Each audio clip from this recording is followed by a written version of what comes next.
Welcome back everyone to Rainy Day Let's Play. I'm Solon and this is System Shock 2. This is the 10th part of the episode so far, or the game, and we are going to clean up the hydroponics sector.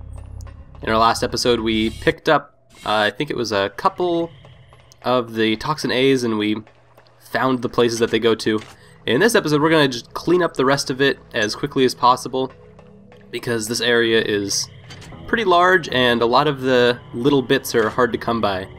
So this guy is actually holding our hydroponics sector D card, which means we can finally pick up the or we can go to the last area, which should have a couple spots in it to clear up. Otherwise it's kind of business as usual around here. We're gonna try to survive our way through this labyrinthine ship deck and figure out more. Perfect. There's a vial of toxin A that I actually missed the last time I was through here.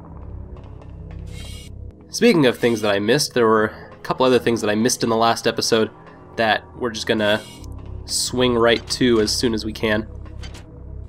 Oh, perfect. We could check this PDA out. What do you know? Bronson was right after all.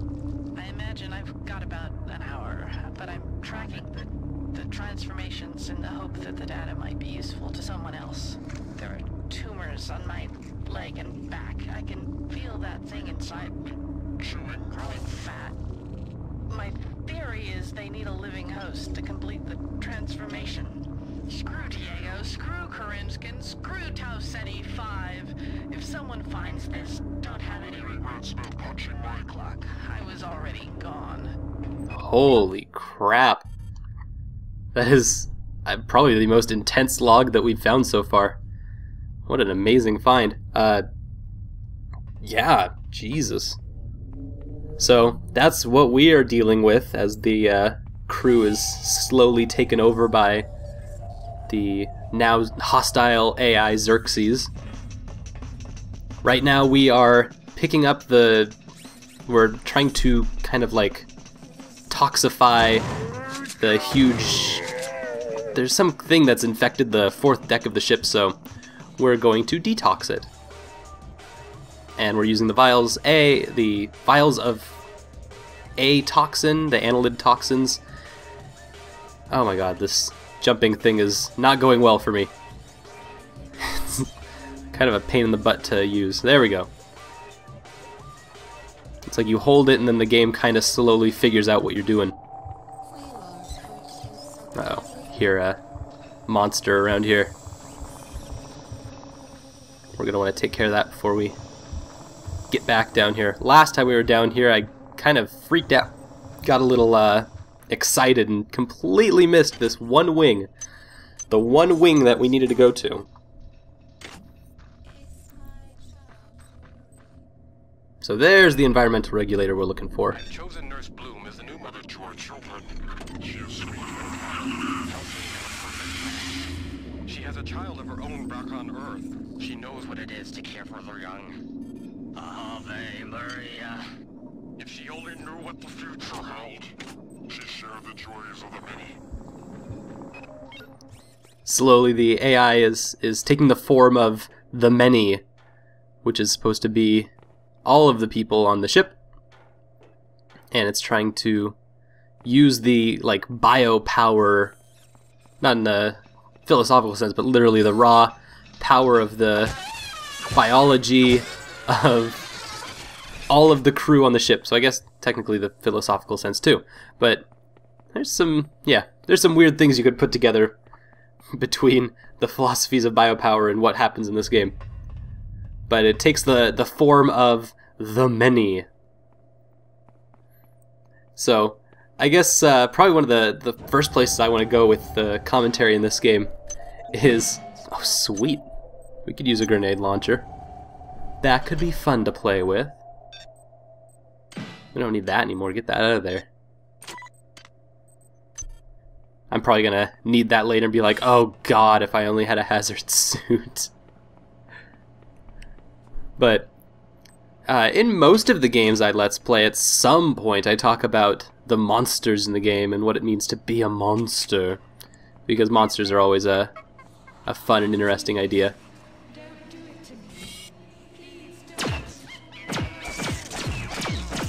Clear the monkeys out. Why are they so small? Don't cry. Soon you'll be the mother of them all.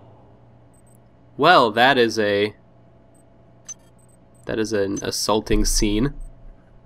But apparently she is supposed to be the host for all of the many in some way or another.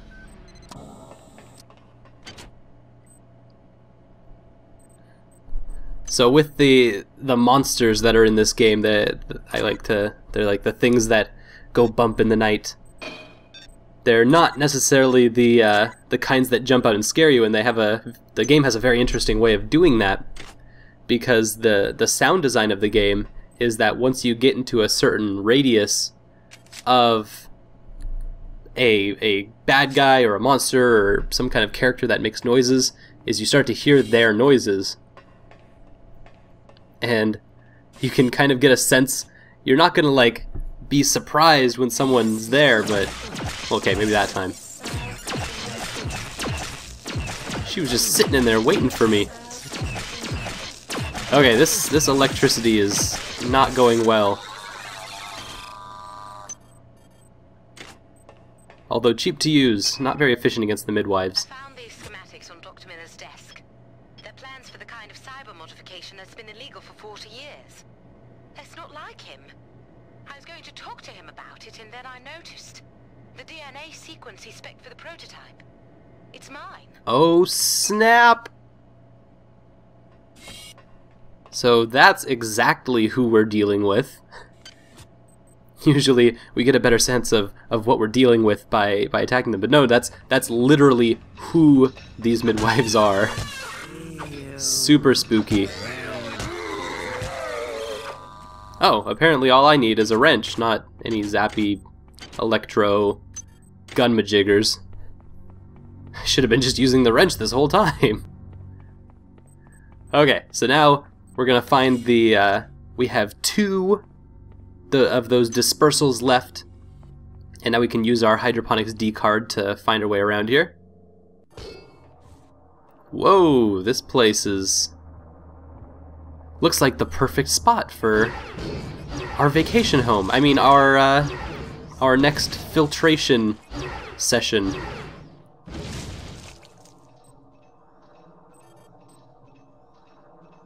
Okay, so we got another midwife clunking around. Oh, this grenade launcher is where it's at. I believe the plans the many have for me are greater than I even imagined. The change is upon me, that the path is more glorious than we imagined. Oh, Diego. Stop at a mere single mutation. The form I've been promised is more beautiful than that. They tell me I will float through the air and strike at the foes of our biomass with my mind. With our mind, my cup runneth over. So apparently Diego has gone a little, gotten a bit of a head, a little power hungry. So there's some commentary with that goes along the line of, because he's supposed to be the ex-military leader of the Rickenbacker, and so his whole thing is supposed to be like power, raw power over mind. Although you probably get more of a better theme with that in the stories of Half-Life.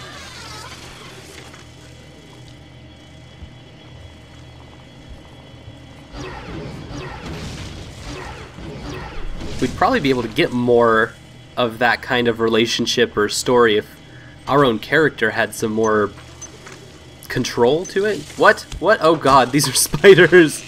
Ah! I am personally not a big fan of spiders.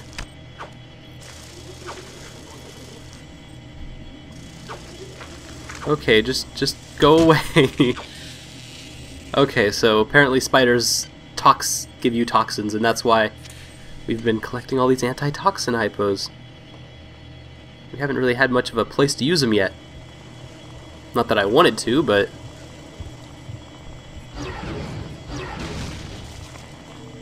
Except for when those things explode next to us, that's always a problem too. Crap, if we have to deal with more toxins, that means that we're gonna run out of those. Life that has never seen the surface of the earth. It's weird that the ship still talks to us with a lot of the same... I don't know if it's personally talking to us or if that's supposed to be like a just message to everyone.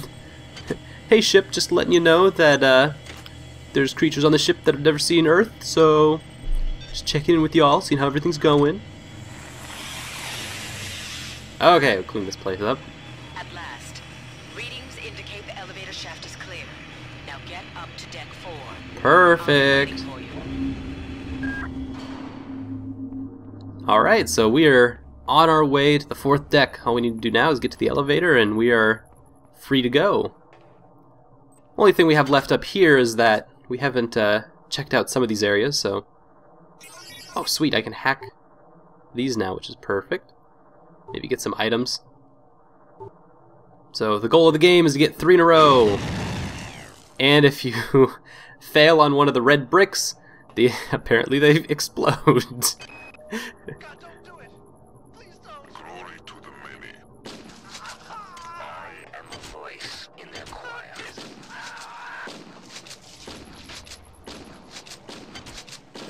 Jeez, Korenchkin. A little trigger happy. Freaky cyborg mutant. I know what Miller's up to. This morning I saw Erin Bloom. She was tending to some kind of eggs. And she had been changed in the most horrible, unnatural fashion. I can only think the worst for the rest of my staff. That son of a bitch. That son of a Please make your bitch. selection. He won't get away with this. She's remarkably calm for all of these things that she's noticing. There we go. There's a hack that went well. Value wrap. I might as well buy 2 of them. Value wrap.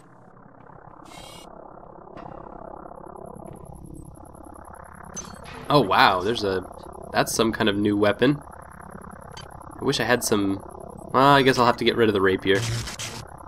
Although I'm not sure if... I probably can't use it, which is a crying shame. Powered armor? That's new too. Lots of new stuff in here. Okay, so the gun is jammed, so we're gonna fix it real quick. Oh, this is a new grid shape. A lot more ways to succeed.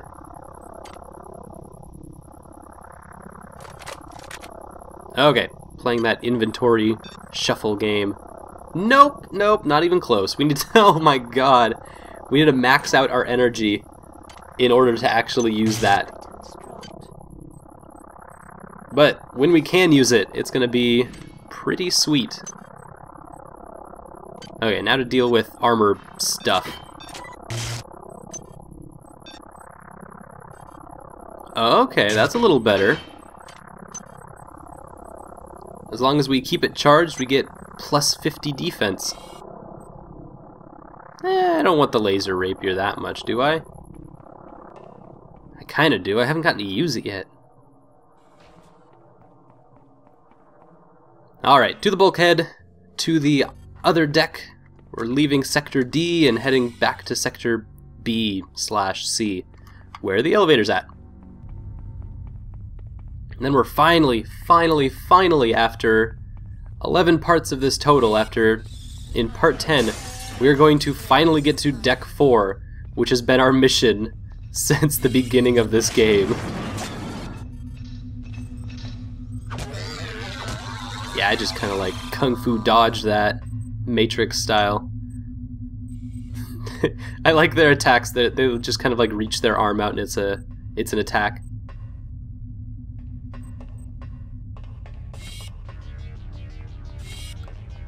Alright, here we are. I wish I could remember the lady's name. I think she only really said it once at the beginning. At least she referred to herself by name at the beginning. But we're finally gonna get to figure out where she's at. Okay, so this is the operations deck, I believe. Please report any unauthorized database interactions to your direct superior. Which I think means it's also Xerxes' deck. Operation is everybody's responsibility. Okay, so there's one bulkhead, two bulkheads, a data disk. I have a secret from the many. I've created overrides from my little Experiments in reprogramming the sim units and entrusted them to the care of 3 special friends. I've dressed them in red and instructed them to stay away from strangers. A smart hacker always This has a back door. Huh, so that's an interesting take. Oh, that's a locked door. What a hacker does to basically prevent its own hacking, even despite himself being hacked. Yeah. A very interesting route. It's kind of like hacks upon hacks. Or at least how this person identifies themselves. Okay, so all of these are locked down. We actually can't leave this room except for, I think, through this one, which is the only one we haven't checked. There we go. Awesome. So, whoa, we don't even have a map. This is spooky. What? What's wrong with her face? The Polito form is dead, insect. Oh yeah, that's who we were supposed to Are you meet, huh? afraid? What is it you fear? The end of your trivial existence. When the history of my glory is written, your species shall only be a footnote to my magnificence.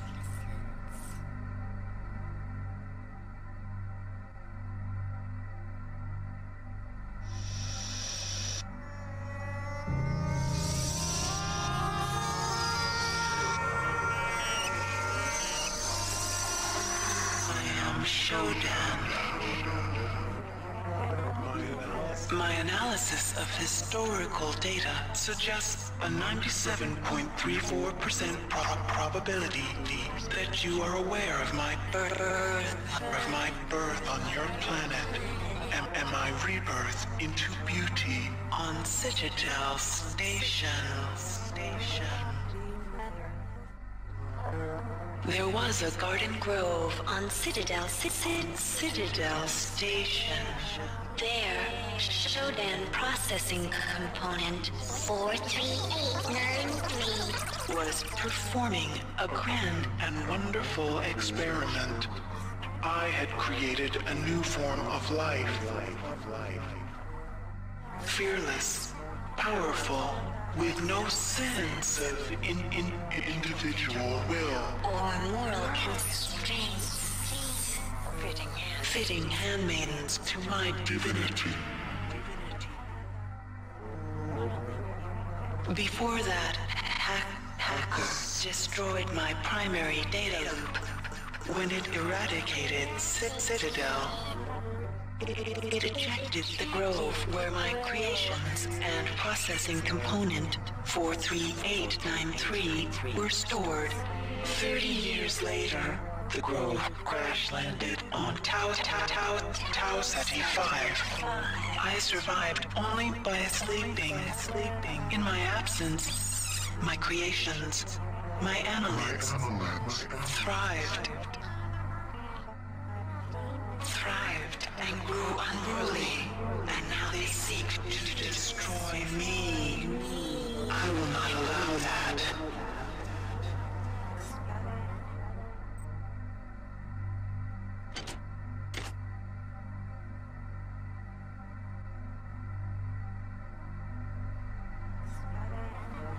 They have used their powers of mind control To gain access to the ship's computer. You will help me weaken Xerxes. I used Polito's image to communicate with you until we had established trust. Remember that it is my will that guided you here. It is my will that gave you your cybernetic implants. The only beauty in that meat you call a body. If you value that meat, you will do as I tell you.